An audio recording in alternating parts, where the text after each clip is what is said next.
Assalamualaikum warahmatullahi wabarakatuh.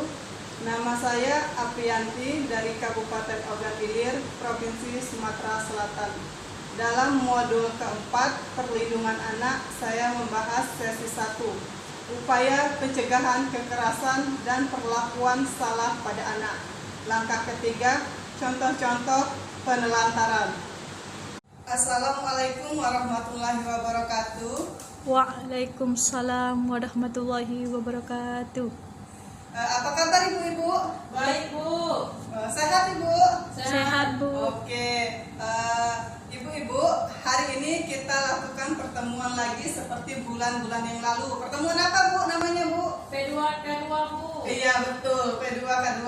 Nah, kita hari ini akan melanjutkan materi yang telah kita sebutkan di minggu lalu ya, bulan lalu ya, tentang contoh-contoh penelantaran. Nah, sebelumnya saya mau tanya dulu, apa itu pengertian penelantaran yang setelah kita pelajari bulan lalu?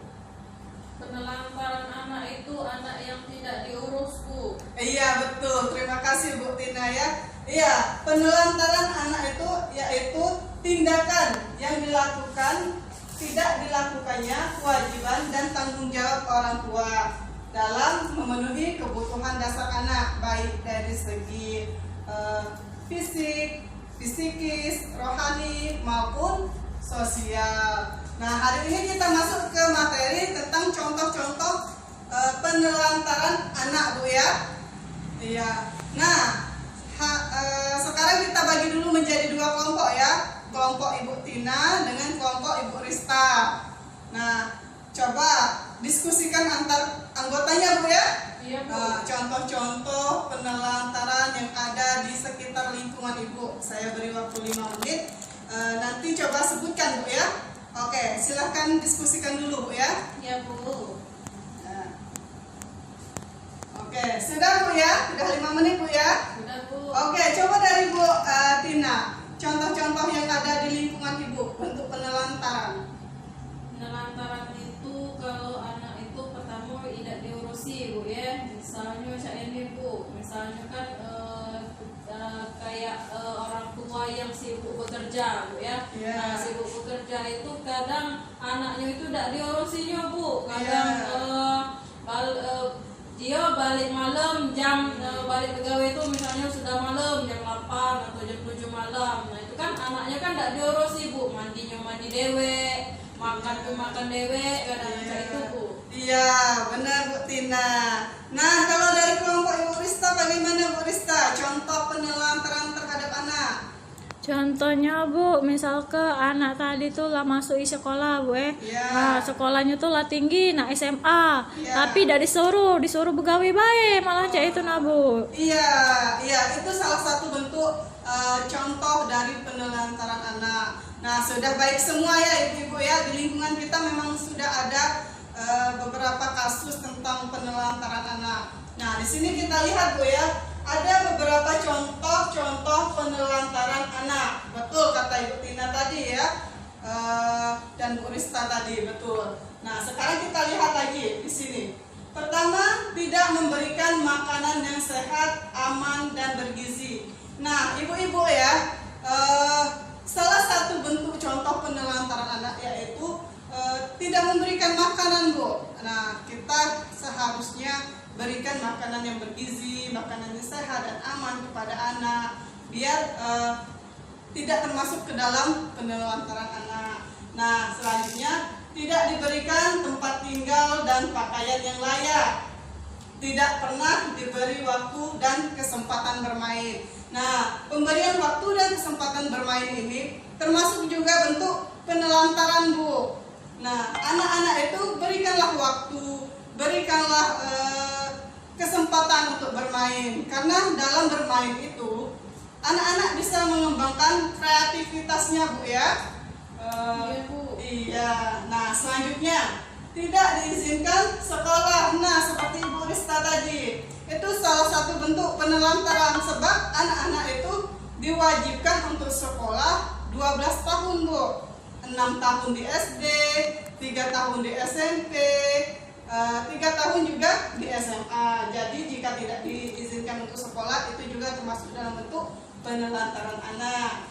Nah, selanjutnya tidak melakukan imunisasi terhadap anak, tidak ke posyandu untuk menimbang berat dan ukuran tinggi badan, tidak dibawa berobat ke puskesmas atau layanan kesehatan lain ketika anak sakit. Nah, ketiga ini Bu ya, ini semua bentuk penelantaran karena anak-anak itu harus diimunisasi. Terus jika sakit harus diberikan, harus dibawa ke rumah sakit, harus juga diukur tinggi badan dan berat badannya. Selanjutnya tidak mendukung pendidikan anak, terus tidak memberikan kasih sayang, tidak memberikan perhatian, tidak mendengar pendapat anak. Nah, ibu-ibu di sini ya, Ibu Tina dan Ibu Rista, saat ibu-ibu dan anak bercerita mungkin ya, atau anak-anak sedang mengutarakan pendapatnya kepada ibu-ibu, silahkan didengarkan anak-anaknya Bu. Jangan hanya ibu saja atau ayahnya saja yang mau minta didengarkan sama anak. Pendapat orang tua jangan sampai hanya orang tua saja pendapatnya yang harus didengarkan oleh anak. Anak juga harus didengarkan. Nah, selanjutnya tidak memberikan kesempatan beribadah. Nah, dalam hal beribadah ini adalah kewajiban ibu-ibu ya, kewajiban yang harus kita laksanakan, termasuk juga harus dilaksanakan oleh anak-anak. Nah, selanjutnya tidak mengenalkan nilai-nilai baik dan buruk, tidak mengajarkan untuk menghargai orang atau berhubungan dengan orang lain. Terus ditinggal sendiri, didiamkan dalam kurun waktu tertentu dan tidak diperdulikan. Nah, di sini ditinggal sendiri, didiamkan dalam kurun waktu tertentu, tidak diperdulikan. Ini juga termasuk penelantaran anak. Nah, sampai di sini ada yang mau ditanyakan oleh ibu-ibu di sini? Ada enggak? Tidak ada ya. Nah, kita lanjut lagi Bu ya. Penelantaran ini sangat tidak baik Bu untuk anak-anak, karena dari penelantaran ini akan berakibat kepada psikis anak, juga emosional anak Bu ya. Iya. Nah, sekarang ya.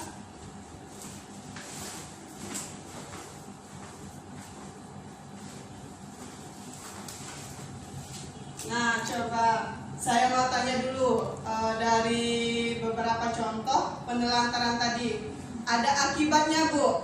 Coba Ibu Tina, apakah akibat dari bentuk penelantaran yang tadi? Kalau bentuknya itu, akibatnya itu biasanya anak itu malas Bu ya untuk ke sekolah. Terus juga itu anak itu menjadi bandel Bu. Iya benar, anak itu menjadi bandel karena tidak diberikan kesempatan untuk bersekolah. Itulah akibat dari penelantaran anak. Nah, di sini ada beberapa akibat dari penelantaran anak. Benar kata Bu Tina tadi, putus sekolah karena tidak diberikan izin oleh orang tuanya untuk bersekolah. Nah, di sini juga kurang gizi. Nah, ini dampak dari penelantaran orang tua, karena orang tua tidak mau memberikan makanan yang aman, yang sehat, yang bergizi, yang baik untuk anaknya. Jadi akibatnya anak itu akan kekurangan gizi. Selanjutnya celaka, luka, dan sakit. Terus digigit binatang seperti kalajengking, kecoa, ular, anjing, dan sebagainya. Nah, di sini juga bentuk penelantaran karena orang tuanya tidak mengawasi anak-anak ketika bermain. Nah, selanjutnya anak itu akan sering ketakutan atau tidak berani. Lanjutkan. Terus kemampuan berbahasa anak rendah. Nah, di sini karena mungkin anak itu terkekang oleh orang tuanya, terkekang sehingga anak itu tidak bisa bersosialisasi dengan orang lain. Nah, selanjutnya anak merasa tidak aman, susah bergaul. Nah, susah bergaul, mengalami masalah penyesuaian diri pada masa yang akan datang. Nah, di sini akibat penelantaran anak pada saat dia misalnya dia ada kegiatan di sekolah, anak tidak diizinkan. Nah, di situ anak akan susah bergaul, Bu ya. Nah, selain susah bergaul, anak jadi mengalami masalah penyesuaian diri pada masa yang akan datang. Susah bergaul dengan teman-temannya. Oke, sampai di sini ada yang mau ditanyakan? Tidak ada, Bu. Sudah paham semuanya, Ibu-ibu ya? Insya Allah paham, Bu. Nah, jadi penelantaran ini sebaiknya tidak dilakukan, Bu ya. Oke. Nah, saya kira cukup sampai di sini pertemuan hari ini. Kita akan lanjutkan lagi pertemuan pada bulan berikutnya dengan sesi yang baru lagi, Bu ya. Nah, untuk Ibu Tina, Ketua Kelompok, saya ucapkan juga terima kasih atas tempatnya, Bu ya. Ya, Bu, sama-sama. Oke. Nah, hari ini kita cukupkan sampai di sini. Kita lapaskan alhamdulillah dulu. Alhamdulillahirabbil alamin. Nah, saya tutup dengan wassalamualaikum warahmatullahi wabarakatuh. Waalaikumsalam warahmatullahi wabarakatuh.